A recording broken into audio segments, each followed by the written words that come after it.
네, 최근 서울 강서구 주민들의 입장에서는 좋은 소식과 나쁜 소식이 동시에 들렸습니다. 대장 홍대선의 착공 시기가 앞당겨졌고 강북 횡단선은 예타를 통과하지 못해서인데요. 희비가 엇갈린 두 노선에 대해 관련이 있는 한정희 국회의원과 이유를 짚어보고 전망해봤습니다. 김대우 기자입니다. 이게 강서 구민들에게는 지역의 발전과도 아주 직결되어 있고, 그리고 굉장히 오래된 수건 사업이었고 또 염원이었습니다. 그간에 이름을 신정지선에서부터 시작해서 서부광역철도 그리고 대장 홍대선에 이르기까지 이름이 그렇게 바뀐 만큼 세월도 길었거든요. 거의 한 20년이 소요된 사업인데요. 그게 드디어 이제 착공을 눈앞에 두게 되는 상황이어서 아마 강서 구민들께서 느끼는 감회가 굉장히 남다를 것이고, 무엇보다도 굉장히 기뻐하실 것 같아서 주민들이 기뻐하실 거다라는 생각을 하니까 제가 너무너무 기분이 좋은 거예요. 일단 주민들이 기뻐하시는 모습을 보는 거, 그게 굉장히 감회가 좋다라는 말씀을 드릴 수 있을 것 같습니다.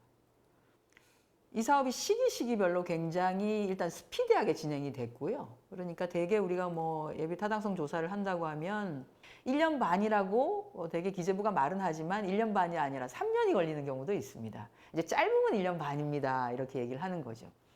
그런데 이 사업은 예비 타당성 조사에 해당되는 민자적격성 심사라고 하는 것이 1년이 채 걸리지 않았습니다. 뒤에 이어서 전략환경영향평가도 굉장히 짧은 시간 내에 끝이 났고, 그렇게 해서 대개는 정부가 시간을 일종의 잡아먹는 시간을 굉장히 단축시켰다.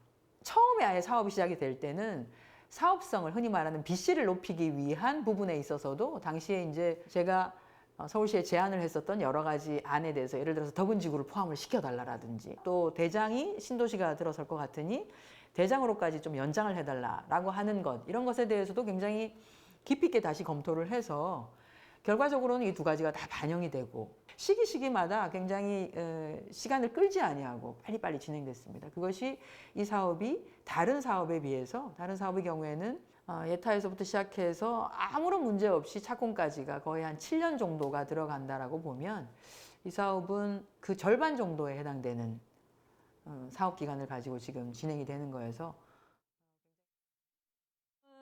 서울시나 또는 이제 지금 이제 정부를 책임지고 있는 윤석열 정부의 기재부에 굉장히 좀 서운하고 또 유감이라는 말씀을 먼저 좀 드려야 될 것 같아요. 일단 이 사업을 대하는 서울시의 태도가 좀 아주 적극적이지는 않았습니다. 이 사업과 관련해서. 그래서 대장 홍대선과 강북 횡단선을 비교를 해보면 저희가 똑같은 서울시를 상대를 했거든요. 근데 서울시는 저희에게 얘기를 했었어요.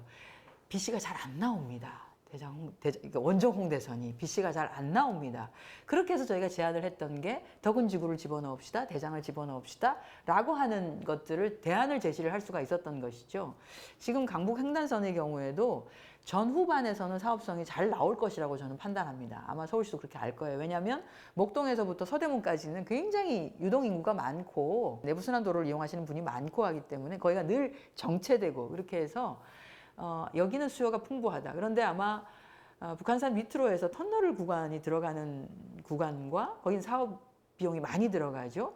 또 이용객의 숫자로 보면 조금 적고 해서 거기에서 아마 BC가 많이 안 나왔을 가능성이 굉장히 큽니다.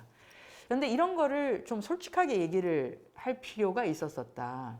각 지자체나 또는 의원들이 생각하는 여러 가지 대안들을 함께 고민하고 했다면 예타가 진행되는 과정에서도 얼마든지 보완책을 얘기를 할 수 있었지 않았느냐라는 생각이 드는데, 그러지 아니하고 예타 결과가 22년에 나온다, 22년 말에 나온다, 23년에 나온다 하다 결국 시간을 끌고 해서 올해 나왔는데 예타 탈락이라고 하는 아주 충격적인 결과가 나왔죠.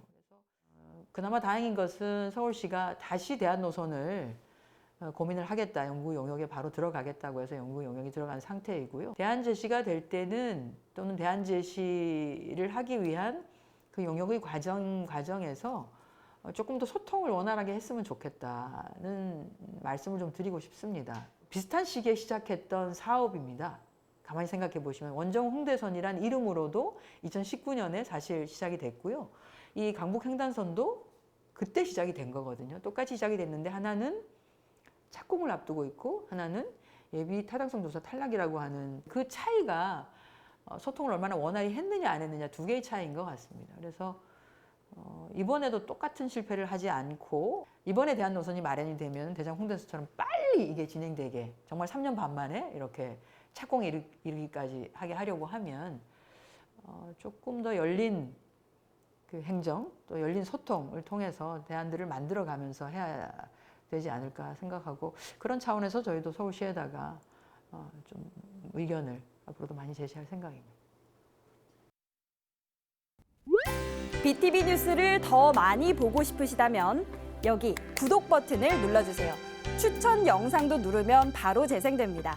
또 다양한 서울 소식을 보고 싶으시다면 휴대폰에서 가지 앱을 다운로드해보세요. 저희 BTV 뉴스를 시청해주셔서 감사합니다.